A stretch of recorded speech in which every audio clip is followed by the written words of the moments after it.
IIT बाबा के ऊपर सुनो थोड़ा सा। अच्छा, आईआईटी बाबा आपकी नजर में अच्छे हैं या खराब हैं, आप बताओ, आप क्या समझते हो? बहुत सारी दुनिया ने रील्स बनाई है, मैं चर्चित टॉपिक्स पर रील बनाने से बचता हूँ हमेशा।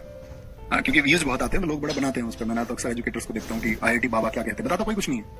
आईआईटी बाबा क्या बात करें उस फिलॉसफी से किसी को कोई मतलब नहीं है। उस पर मैथ्स के टीचर भी बता देते हैं, सब लोग बना देते हैं, कोई फिलॉसफी बच्चों से डिस्कस नहीं करते, उसमें ना कोई मतलब है। बस ये बताया आईआईटी बाबा, और अभी रील चल रही है तो देख के गुरुजी कुछ बोलेंगे आईआईटी बाबा के बारे में। आपकी नजर में क्या है? मस्त आदमी है जी, कुछ कह रहे हैं अच्छे नहीं है, तो सीजीएल का बैच किस महीने में आएगा? मैं पूछ क्या रहा हूँ, तुम बता क्या रहे हो? कुछ कह रहे हैं खराब है।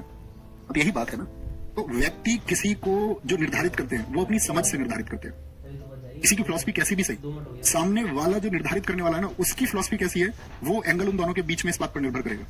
सामने वाले की समझ विकसित नहीं है, सामने वाला कितनी भी बौद्धिकता की बातें कर ले, कोई अर्थ नहीं। सामने वाला बौद्धिक, कहने वाला बौद्धिक, तो मजा आ जाए, तो नया रस पैदा हो जाए, तभी तो पैदा होगा। ऊपर ऊपर से कुछ जान लोगे तो कोई मतलब थोड़ी है। ऊपर ऊपर से कुछ सुना, देखा और अपनी एजम्पशंस मान ली।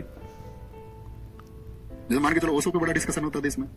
ओशो जब कभी भी साइंस पे बोले तो खराब ही बोले, तो कोई मानने को तैयार नहीं, क्योंकि ओशो के पक्ष में एक बड़ा वर्ग है। ओशो बहुत तार्किक आदमी है, नो डाउट, लेकिन आज ओशो एक बार विज्ञान पे बोल रहे थे तो उन्होंने इलेक्ट्रॉन का चार्ज पॉजिटिव बता दिया और सारी व्याख्या उस तरह से कर दी सकारात्मक रूप से, और न्यूट्रॉन का एक नेगेटिव चार्ज बता दिया और उसकी व्याख्या उस तरह से करके सारी कर दी।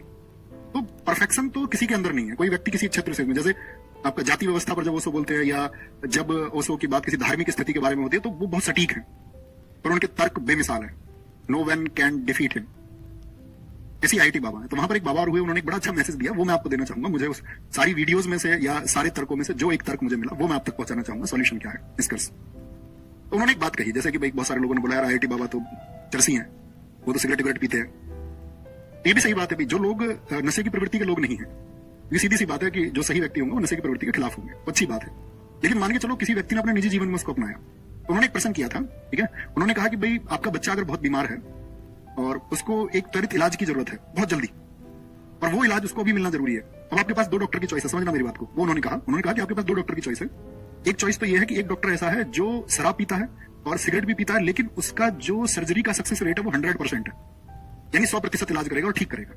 वहीं पे एक व्यक्ति बहुत ऐसी अच्छा धार्मिक प्रवृत्ति का है, और मान के चलो कुछ भी वो उस तरह की चीजें जो नेगेटिव है, नशा या कुछ भी, वेज नॉन वेज XYZ जो अभी आप कंपेरिजन करें, वो सबका सेवन नहीं करता है, और उसका जो सक्सेस रेट है वो है 30%, यानी 100 में से 30 इलाज उसके सफल होते हैं, 70 में वो विफल हो जाता है। आप अपने बच्चे को किसके पास लेके जाएंगे, ये मुझे बताएं। 100% वाले के पास में, 30% वाले के पास में, विचार ही नहीं करोगे, ये देखोगे कि भैया कामयाब कौन है। तो ये जीवन की फिलॉसफी है।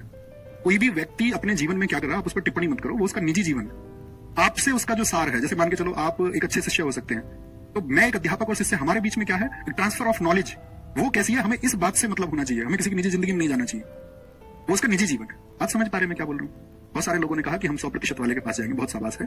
और इसमें कोई जो कह रहा है कि मैं 30% वाले के पास जाऊंगा, तो इसका मतलब तो ये हुआ उस बच्चे को, उसको अपने बच्चे से प्यार प्रेम नहीं है, और जिसको अपने बच्चे से प्रेम नहीं है तो इसका मतलब है फिर उसके जो सारे दावे हैं, उसकी जो सारी समझ है वो विकसित है, तो कोई अर्थ ही नहीं रहा ना, है ना। ठीक है, इतना समझना है। वो किसी भी